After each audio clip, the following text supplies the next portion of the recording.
UFP, the United Federation of Podcasts.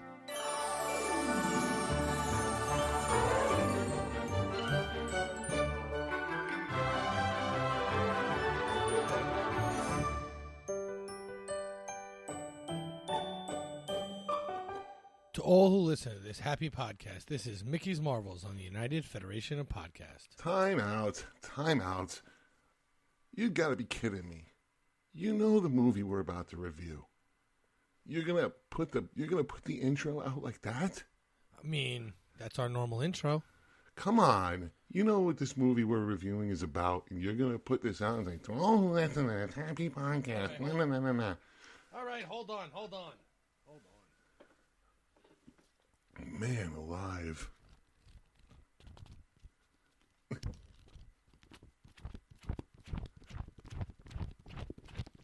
Mickey's Marvels! Hey, that's great. Oh, I was really hoping you wouldn't do it, and then you'd elect me to do it. I already had my movie phone voice going. Go ahead, you can do it. Editor's note, insert rewind. To all who listen to this happy podcast, this is Mickey's Marvels on the United Federation of Podcast Network. You can contact the network at contact@UFP Earth, on Twitter @UFP Earth, and on Facebook. I'm your host, Magic. Join with me as always with my good friend, Tribz. Magic. So we found you. Yes, I was a tribsicle in a broom closet where you stuck me from the last time. And you know who found me? You didn't find me. Your son found me. Well, I'm just saying we. I'm using we. Well, no, you shouldn't. Your son was the one who found me. But you I made him, kind of. So we. Okay. Technicality. On a technicality, I'll give it to you. Don't tell the listener I didn't care. You just did. Edit that. You're the editor. You can do what you want. Let's get that on the cutting room floor. Yeah, let's put that at the end. Oh, man. What a time. It's been a while since we recorded. Life took over. Oh, man, yeah. This episode's actually coming a week late because just things got crazy and your life got crazy, then my life got crazy, then you thought we were recording one day, and then I thought we were recording one day, and then nobody was recording any days. And here we are. Yeah. 4 watches of the film later. And I still don't know what happened. I fell asleep in the middle. Yeah, that makes it sound like a really interesting movie. Well, it's funny, and we'll get into it as we do the intro. But do me a favor. The cape, can you close it, please? I mean, the costume you're wearing, close the cape. Really? I don't need to see this. It looks good. No, I don't need to see magic. I don't have my iron suit on right now. No, but you have a cape. You're not supposed to let the listener know this. Just turn the cape around frontwise. Just turn the cape around frontwise. I don't need to see magic, if you get my meaning. Oh, boy. I don't know if this can air. Blooper reel.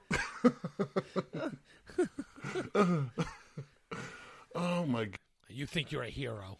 I am a hero. My mommy says I can be whatever I want to be. You're just a science experiment. Or a time bomb. This is a time bomb podcast. That's exactly what this is. We better move on to the news before we give away the whole movie. So, Tribz, you got some news for us? I do, Magic. As a matter of fact, I do. Get your news here. Hear all about it. In the news, the VOID-VR experience. If you haven't heard about it already, if it's not in your town, or if it is in your town, haven't gotten a chance to do it, now's the time. Because Avengers has come to VOID-VR. That's right. Shuri has recruited you and your team to test a powerful new prototype design combining Wakandan and Stark technologies. When an enemy from the past seeks to steal the technology, you'll fight alongside some of your favorite Avengers like Doctor Strange, Wasp, Ant-Man, and more to stop the attack before they unleash an oppressive new age upon the world. Book now at void.com. I have yet to do this experience, and it is here in my hometown, Las Vegas, or my second hometown, Las Vegas, as New York is my first.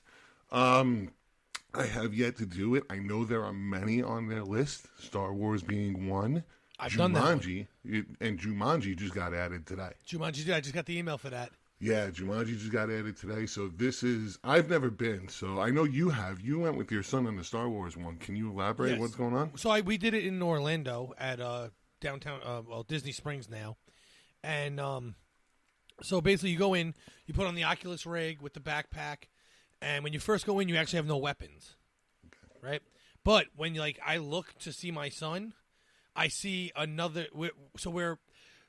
I don't want to give too much of the story away, right? I don't want to give the whole story away, but what I will tell you is, you're undercover stormtroopers, right? So you're not really stormtroopers, but you're undercover as stormtroopers. You pick colors in the very beginning. So I picked the blue, and my son picked the green, or vice versa.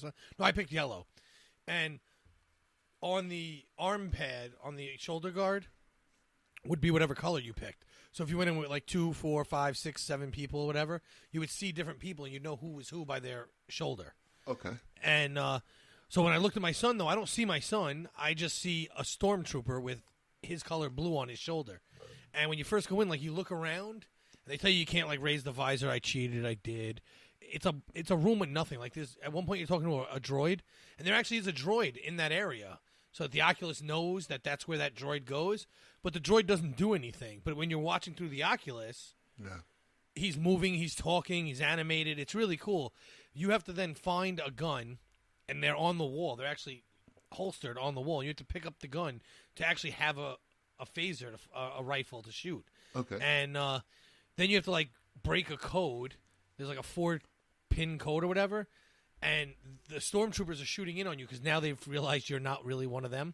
And so I'm shooting, holding them off, while Michael was trying to punch in this code. And I'm yelling at him it's 0273 or whatever it was, And he's I don't get it, And he's hitting the wall. And it was pretty cool. And then it goes on from there, and I'm not going to give you any more. I will tell you that there's a part where you're over lava. Man, is it hot.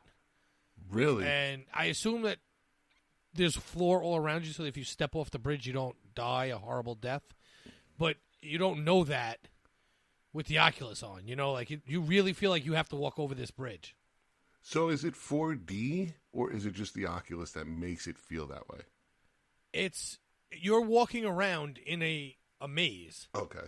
So there are walls that you can actually physically feel with your hands. Okay. And you do feel heat and wind and stuff like that. Okay.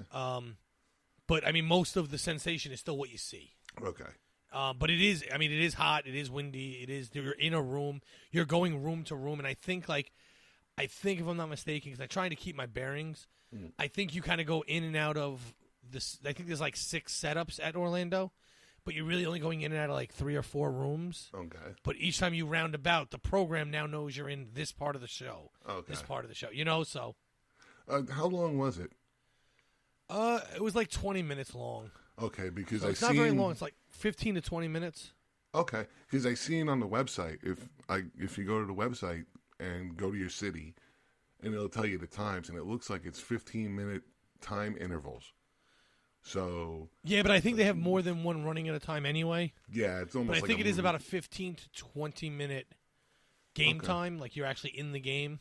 Okay. But it takes a couple minutes to suit up. It takes you. Then you do it. Then they'll take photos of you in the gear, in the Oculus gear. Me and my son have photos of that. I remember I saw that on Facebook. Yeah. Yeah, it was pretty cool. Yeah. So, listeners, the Avengers. So far, I've done some research. I went as far as December 1st, and if you're listening here in Las Vegas, looks like they are still promoting for Avengers.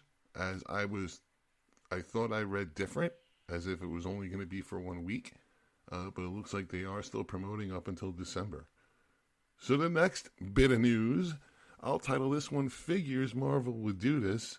Comicbook.com on October 11th stated, Hasbro announced an official set of Marvel's Avengers figurines that will accompany the release of the upcoming PS4, Xbox One, PC, Magic, and Google Studio game. from Crystal Dynamics and Square Enix. More specifically, today, Hasbro revealed that it will be doing a line of Marvel Gameverse Legends 6-inch figures inspired by the game.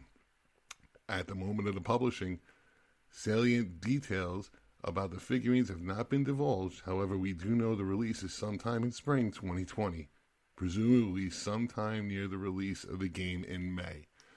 This is something that when you have hot games that come out, they actually sell the figures months in advance, months behind, or in front of the game due to its popularity. But I see what they're doing with this here. I can't wait for the game. I've seen it on E3. I've seen some video captures. I've seen some gameplay. It's a MMO RPG game that really, really looks cool. I can't wait to see it.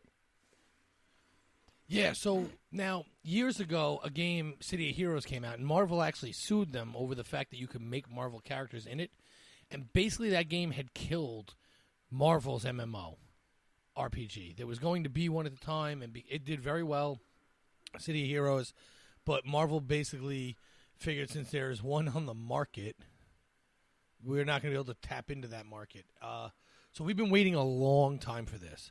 The sad thing is, this is the first I'm hearing about it, and I just started playing World of Warcraft. So, I don't have any time in life.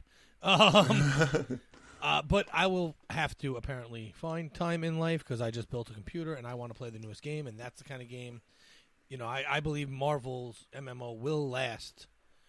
The hard part about jumping into an MMO is if it doesn't last or doesn't have backing, then you kind of wasted money getting into it. Right. But if you wait to see if it's going to last, now you're jumping in really late, and you're kind of like, oh, not going to play catch-up. Well, that too, and then also there's the wait, the anxiety to play it, but they keep pawning it off next year, 6 months. Yeah. Like I said, we're going back to 2004 when I first heard about this. So we're 16 years from the first time I heard about the MMO RPG that would be Marvel. Now, they've come out with games, role-playing games that were similar where you took on the role of a Marvel character, but that's not what people want. And I want to go to Captain America and get a mission, but I want my character to look like what I want him to look like, Right, yeah, exactly. And that's the thing about MMO and RPGs is that it's the customability. Nowadays that's what they do, and with the advent of, a better resolution, be it a TV screen or a monitor, that's what you want. You want to fine-tune your character to an exact replica of your favorite hero or maybe a variant thereof. Right, or something you thought would have been a cool hero to team up with Spider-Man. Or exactly. Something like that. Exactly. Look, I'm not the most creative person, so my tunes don't usually look the greatest, but they're serviceable. But you'll see some people get really into it, and they make some really, really great content. And then that's true in a lot of MMO games. When you have the time and you sit there, you can spend hours not just on the game, but on customer characterization. Even if you get the right materials for the customer characterization, you can go back and do it again. You can redo it. That's the part about being in a role-playing game, because you want them to look just like you envision in your head. Yep. Absolutely. So, we have any more good... Disney Plus is out. Disney Plus is out, people. That is right. Let me tell you. Okay. We are going to cover Mandalorian, right? That's correct. But things we are not going to cover, but you should watch, the Imagineers story. Everybody should be watching this. It is the history of how they how they designed the Disney parks. It is a history of the Imagineers behind the scenes who got the jobs done to make these parks what they are. It is phenomenal. There's 2 episodes out. It's releasing weekly, just like Mandalorian. So episode 1 came out. So everything that was going to come out came out on Tuesday, right? Mandalorian came out with an episode. Imagineers came out with an episode. Now Mandalorian's a Friday show. I think Imagineers is a Thursday show. They both released their second episode on the days they're going to be releasing moving forward. Although Mandalorian does have one Wednesday release for some reason. I don't know why. But if you go to ufp.earth,